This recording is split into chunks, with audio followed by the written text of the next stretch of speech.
When I was about 11 years old, my living situation was very unstable. My parents divorced when I was a toddler because my mom got addicted to drugs. And although my dad fought for full custody, the court decided I should stay with her on the weekends. Since I was too young to truly understand the darker parts of my mom's lifestyle, I reveled in the increased freedom and lack of supervision with her. I was home alone a lot. She was always going out doing God knows what, and hung out with some really shady people, doing errands with them. The worst part about living there were the adults. My mom would have groups of people over to do drugs together, often ending in strangers crashing on the couch for days at a time, or in my bed if I wasn't home. The creepiest person in the apartment complex was this weird guy who lived 5 apartments down. He was about 50 years old and looked really unkempt. He would call me a little cutie every time I had to walk past his apartment, and I saw him walking down the hallway in his underwear several times. I didn't have to deal with him much until my mom started to bring him over. I'm pretty sure he was supplying a lot of the drugs that were being done. Every time he came over, he stared at me with this blank yet sinister stare. It always made me uncomfortable.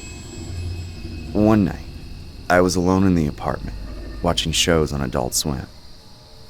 It was about 1 a.m. My mom walked in, saying that she only had one more errand for the night and that she'd be back in about 5 minutes. Just before leaving, she mentioned that the lock had been a hassle lately and asked me to keep the door unlocked. I said okay, and then she left. Only 30 seconds later, there was a knock on the door. I assumed it was my mom because she was very forgetful. I opened the door without thinking. But as soon as I saw who was at the door, my heart stopped.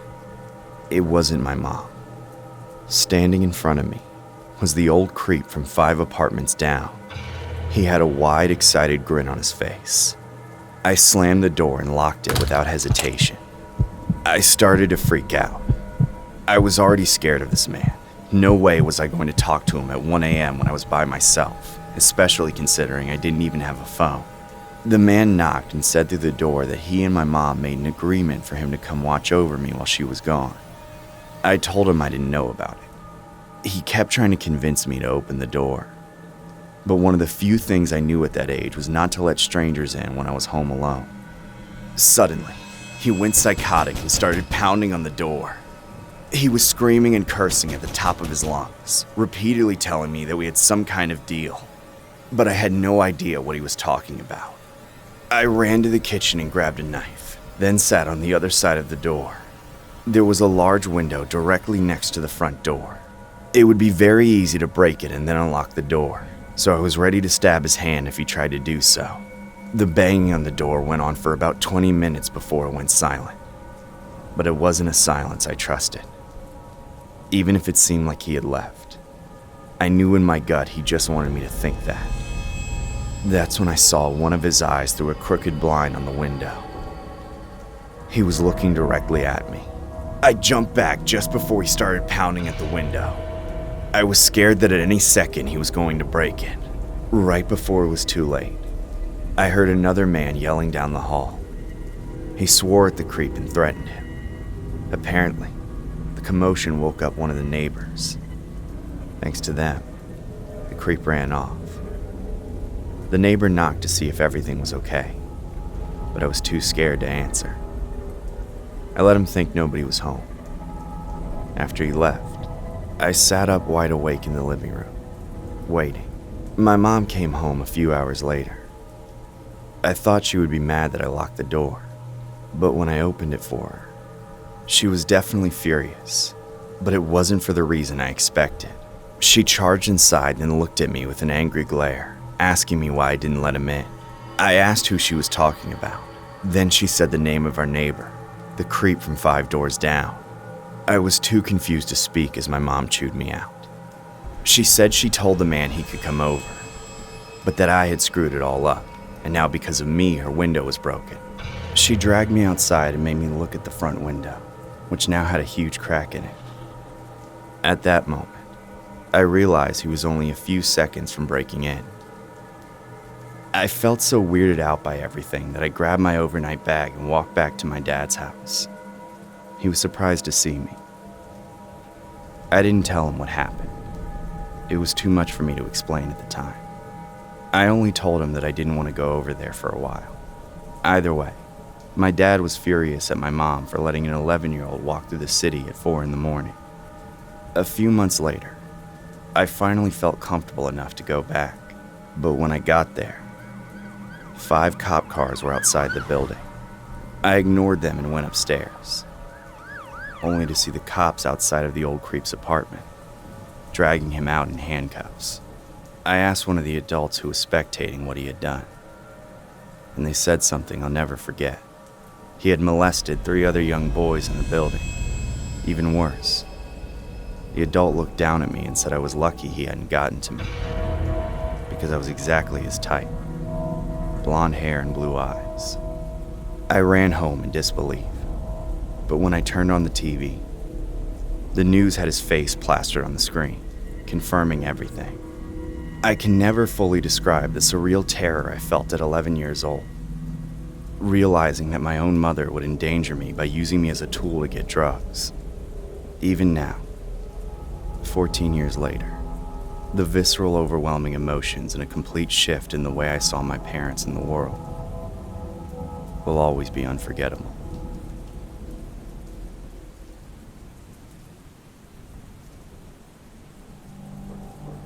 Back in 2022, I was 23 years old and living in London.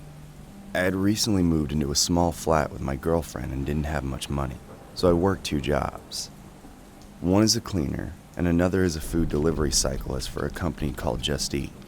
The company had a hub where they stored their electric bikes, which employees would pick up and drop off at the start or end of the shift.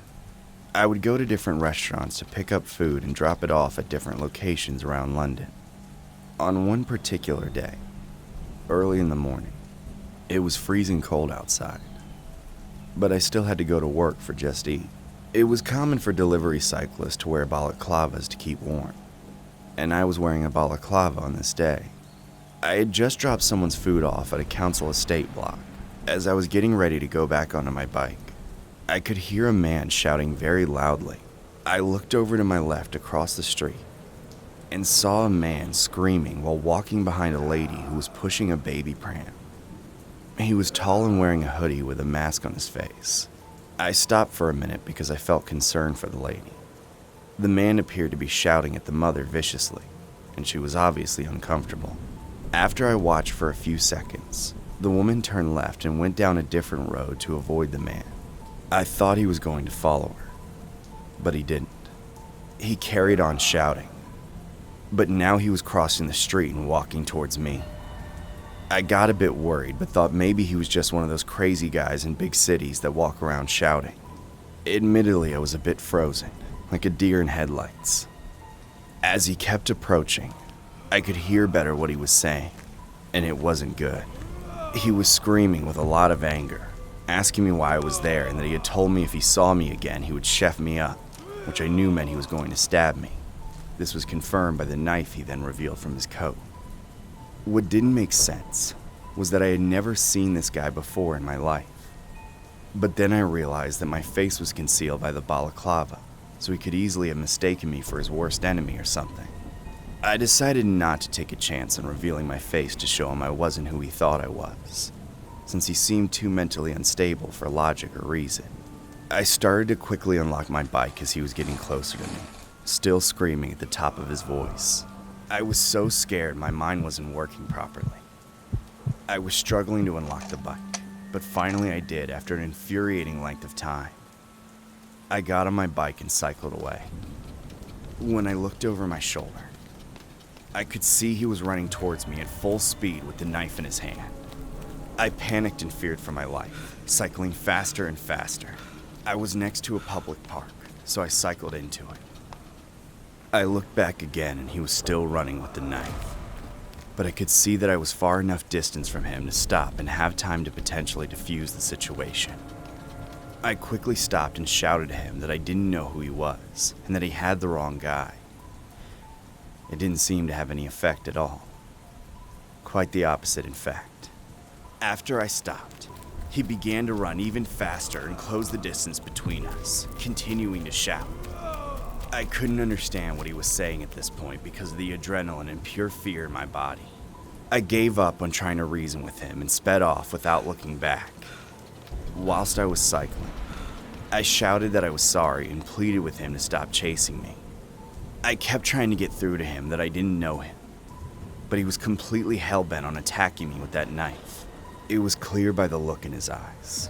The only thing he was feeling was rage, and the only thing he was thinking about was murder. I realized it was stupid to stop before. He could have easily surprised me with his speed and caught up with me. Had that happened, he surely would have stabbed me, and he didn't look like the type of man to let his victims bleed out. Yet, I managed to get away and kept going until he was nowhere in sight. I went back to the company hub and told my supervisor what happened. They said they would call the police, but I never heard back from my work about what the police said. And I wouldn't be surprised if the police said they never caught him. It's probably because this is London, a city known for being a place where these kind of things happen quite often. I'm sure my case is far from unique. And since there were no casualties, I can't imagine it was at the top of their priority list. After the incident, I was very shaken up, so I ended my shift there and went home. My supervisor was thankfully understanding. Since then, if I hear a loud noise in public or somebody shouting, I get scared. My heart starts racing and I sweat profusely, no matter the temperature. I tend to look behind me more when I'm walking home late at night, and I can never put on another balaclava for the rest of my life. No matter how cold it gets, it won't be worth the risk to me. I'm just glad that he didn't catch up with me. Because if he did, I don't know what he would have done. It looked like he wanted to kill me. There are many nights I can't sleep. I close my eyes and see him staring back at me, forcing my mind to wander to all the potential agonizing fates I might have met had I let him get a hold of me.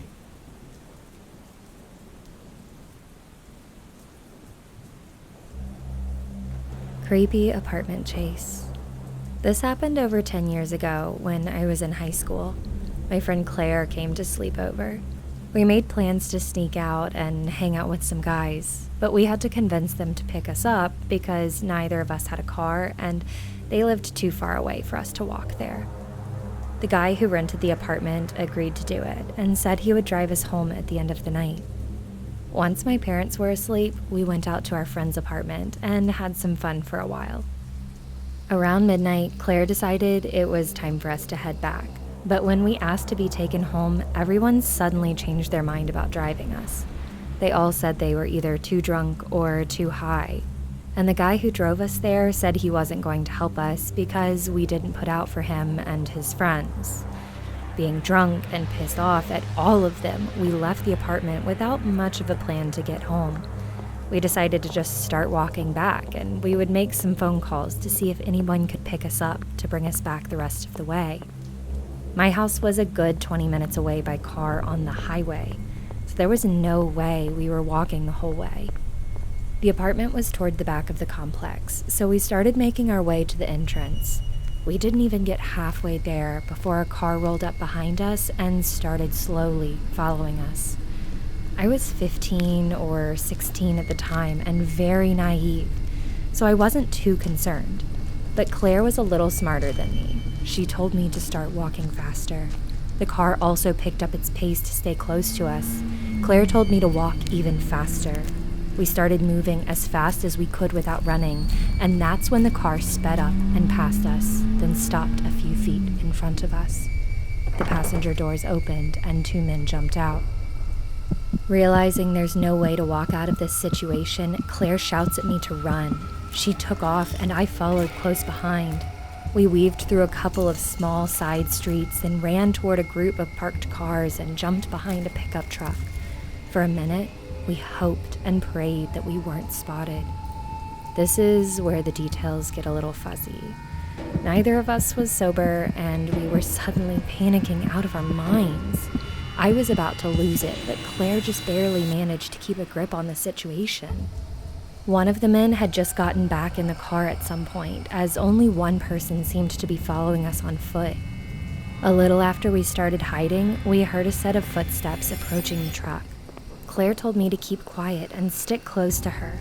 Before we knew it, the man was right on the other side of the truck. He circled the truck looking for us, forcing us to slowly and quietly move to stay on the opposite side to avoid being spotted. It felt like a scene from a movie or a video game. We somehow managed to do 2 or 3 circles around the vehicle without being detected. If we hadn't hid behind a giant heavy-duty pickup truck, it would have been over for us. By the grace of the gods, he gave up after a minute and went back to the car with the others. That was our one shot to get away. Claire took my hand and ran off. We sprinted for what felt like an eternity, but in reality, it was probably only 15 to 20 seconds. We found the pool house area and a spot to hide in some bushes behind a fence. But there wasn't much we could do there except anxiously wait to see if they would discover us. Their car pulled around to the pool house not long after. We bit our nails, hoping they didn't stop to get out. The car slowly drove away, clearly still scanning for us. But at least in that moment, we realized we hadn't been spotted. We were safe, for now, but not nearly out of the woods. The car circled around the apartment complex for hours. They weren't giving up.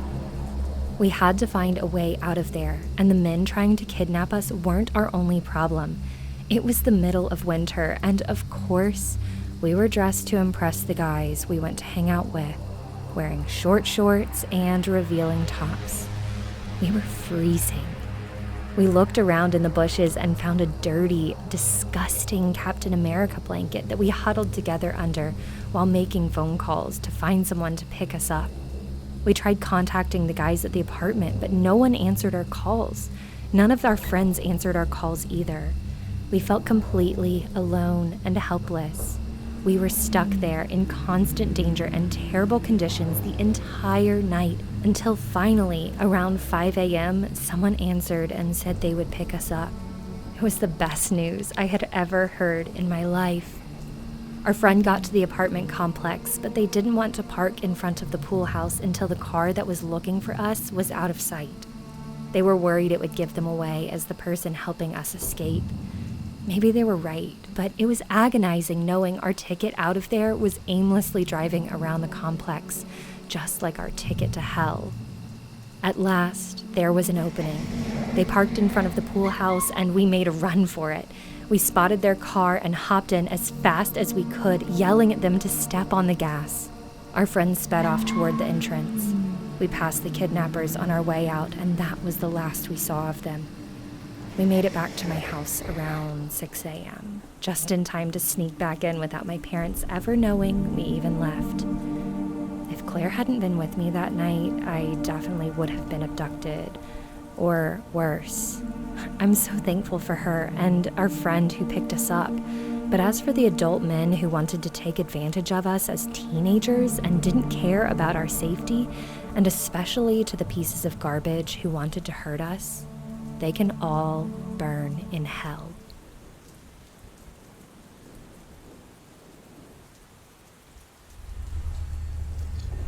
I remember 2 weeks after Christmas. I was so thrilled to go shopping. I had received so many gift cards and couldn't wait to use them. The closest mall to me was in a bigger city about 30 minutes away. Being 17 years old, I would normally have someone to go with me to the mall. On a random Wednesday, I decided I couldn't wait any longer to go shopping. My boyfriend was busy working at the time, and all of my friends were still out of town. I decided that I would just have a day to myself and go shopping alone. Part of me was excited about this, so I wouldn't have anyone rushing me, but part of me was nervous. Once arriving at the mall, it was about 4 p.m. I decided I was going to stay until 6, but no later. After doing some shopping, I decided it was time to leave. I was happy with my purchases and couldn't wait to go home and glance at everything I had bought. I pulled out of the mall parking lot and went toward the interstate. I'm a very self-aware person, so my entire time at the mall, I glanced around to make sure no one was staring at me or following me. Everything seemed fine until a few minutes after I merged onto the interstate. At this point, it was now 6:30, and the sun had started to go down. A few moments later, it was pitch black outside. The interstate was fairly empty as it was a Wednesday past peak rush hour. I remember being in the slow lane, just listening to music, going about 68 miles an hour. Suddenly, I noticed a car getting off at an exit behind me and slowly creeping up close to my car. I sped up as I assumed maybe it was just someone getting impatient. They sped up and got closer. I began to become irritated, so I got over into the next lane. This part of the interstate had 4 lanes and was fairly empty, so there was no reason whatsoever that they couldn't just go around me. I turned on my blinker and accelerated. Just then, I glanced into my rearview mirror and noticed them follow me into the next lane. I felt my heart start racing, so I decided I would get over one more time, just in case. At this point, I was now in the 3rd lane, closest to the fast lane. The car accelerated and got over behind me again.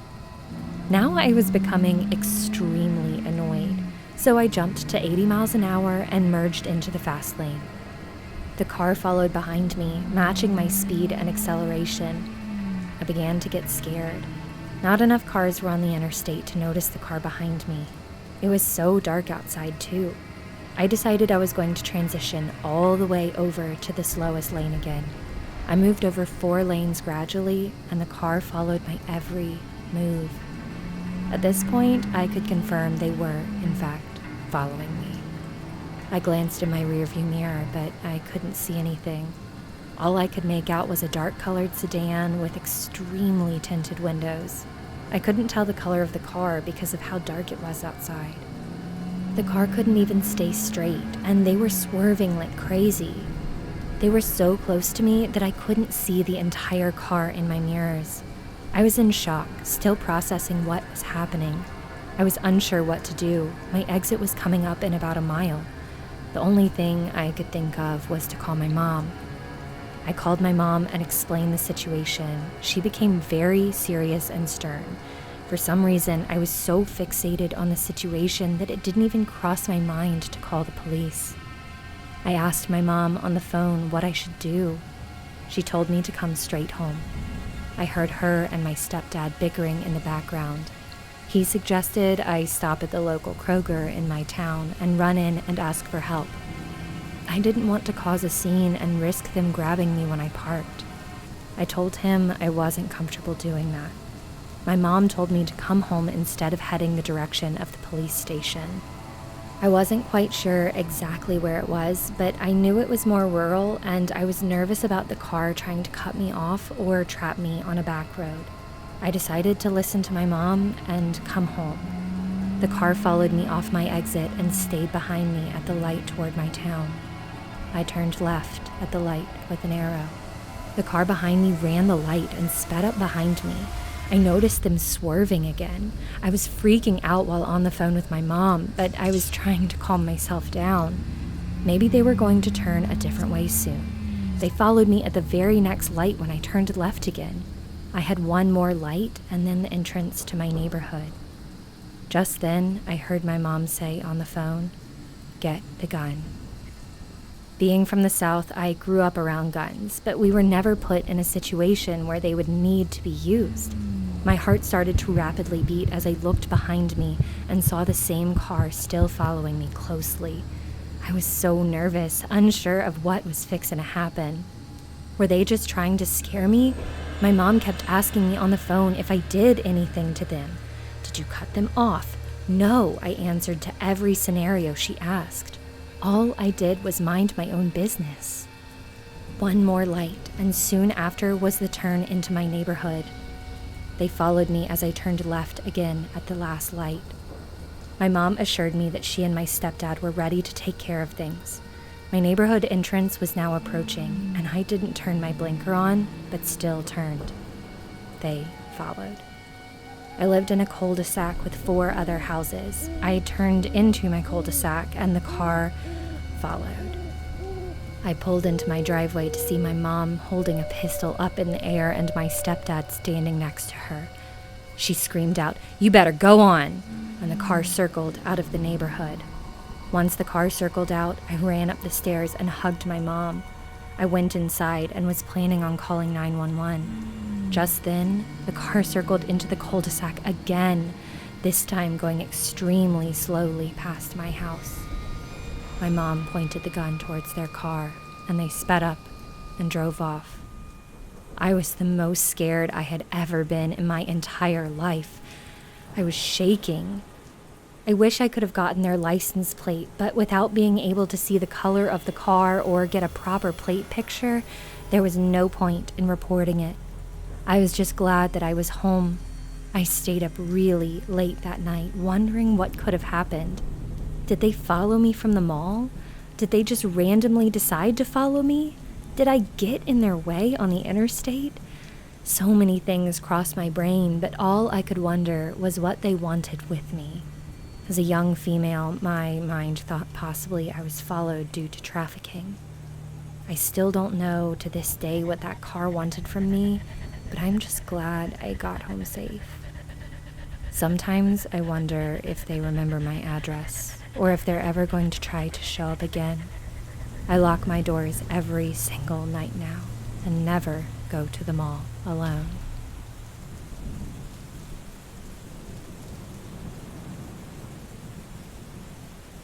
This happened in 1995, when I was 22 years old. I had just started living on my own in my first apartment. I worked as a waitress at a restaurant a few blocks away. That night, I got off work around 11 p.m. It wasn't unusual for me to walk home late.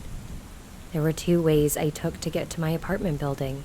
I could stick to the sidewalk, well lit with decent foot traffic, or I could cut through the communal garden, pitch black and set back from the street. I saved about a minute by going through the garden.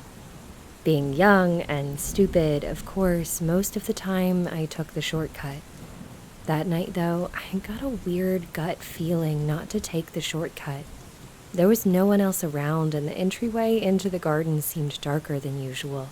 So I walked right past it and kept to the sidewalk. When I passed the exit of the garden where I would have come out, suddenly a large man popped out from the garden behind me. I saw him appear over my shoulder, and a chill ran down my spine. He wasn't walking on the garden path when I passed the exit. I would have noticed him. The only logical explanation was that he had been hiding in the pitch-black garden. He came out just to start following me. Was his original plan to grab me and pull me into the garden, or was he some drunk person who accidentally caught me by surprise? I began walking faster. My dad had taught me to always carry my keys in my fist with a key pointed out in case I needed to punch someone. So I had that, but I'm 5'4" and probably weighed 110 pounds back then. This guy was tall and big. My only chance was to outpace him. Even when I started speed walking, I felt him matching my pace and getting closer. He was breathing heavily, and he had this angry energy coming off of him. My apartment building was just up ahead, so I put on a burst of speed. When I got to the entrance, two people were leaving and holding the door for me and him. I don't know why I didn't call out to tell them I thought I was being followed. I was completely focused on getting inside my apartment. Plus, in the back of my mind, I was still trying to rationalize it. Maybe he was visiting someone in the building. Maybe it was all just a coincidence. I was just being paranoid. And in the end, it didn't matter. It took only a couple of seconds for them to leave. I had missed my chance to get help from them. I entered the building with the man following right behind me and started climbing the stairs as fast as I could. It was a 3-story building, and I lived on the 3rd floor. I raced up to the top, but the man was never more than 1 floor behind. I got to my floor, which had 4 apartments on both sides of the hallway. My door was the 3rd on the right. By the time I passed the first 2 doors of my neighbors, the man was already exiting the stairwell. When I got to my door, I froze. I realized that if I opened my door, he would catch up to me before I could get in and lock it. He would force me inside, and then I'd be trapped with him, doomed to suffer through whatever he wanted to do with me. I might not even live through it. As I considered this, he walked behind me, passing by just an inch away, close enough for me to smell him. He was disgusting. I wanted to run away and throw up and scream all at the same time. He stopped in front of the 4th apartment, where I knew he didn't live. He didn't say anything. He just stood there staring at me, breathing heavily. He also didn't knock on the door, making it even more clear that he wasn't visiting. He was waiting for me to open my door so he could attack me. I knew the momentary standoff wouldn't last long. Eventually, he would try to make something happen by force, so I racked my brain trying to think of a way out. Suddenly, I started banging on my door as loud as I could, and I yelled my neighbor's name, begging him to let me in. This action startled the man. He seemed even more confused when it wasn't my door that opened, but the door right in front of him. My neighbor Kevin saw the random guy standing right in front of his door and asked what he wanted. The guy started mumbling something about having the wrong apartment, and while he was distracted, I quickly slipped into my apartment and locked the door. I grabbed my cordless phone to call the police, but I heard Kevin in the hallway telling the man he needed to leave. I watched anxiously through the peephole until he finally walked away, making one last bone-chilling glance at me through the door. Kevin knocked on my door moments later and asked if I'm okay. I thanked him and said that I was fine, but on the inside, I was still terrified. The adrenaline was still pumping through my veins. I told Kevin to have a good night. Then I locked my door again. Alone, I had my phone in my hand ready to call the police, but I started trying to rationalize it again. What exactly had just happened? A guy followed me home, but then said he had the wrong apartment? Would the cops even care about something minor like that? I tried to calm myself down, but the more I thought of it, the more I berated myself. Why didn't I run the instant I felt him following me? Why didn't I tell the people in front of the building that I thought I was being chased? Worse, why didn't I tell that to Kevin the second he opened his door and saved me? I put him in danger by making him go face to face with a person who could have been capable of anything. Because of my panicking brain, everything felt so ambiguous. I felt like I made almost every wrong decision possible. I knew I was incredibly lucky to be okay, and I never forgot about it. A couple of weeks later, I visited my grandparents, and my grandfather read to me a story in the paper he was reading. He told me that a woman was attacked and violated in the apartment building across the street from mine. Then I saw the picture of the man who did it. It was the same guy that came after me that night. He had multiple convictions for sexual assault and had recently been released on parole. Had he been successful in following me into my apartment, the victim would have been me.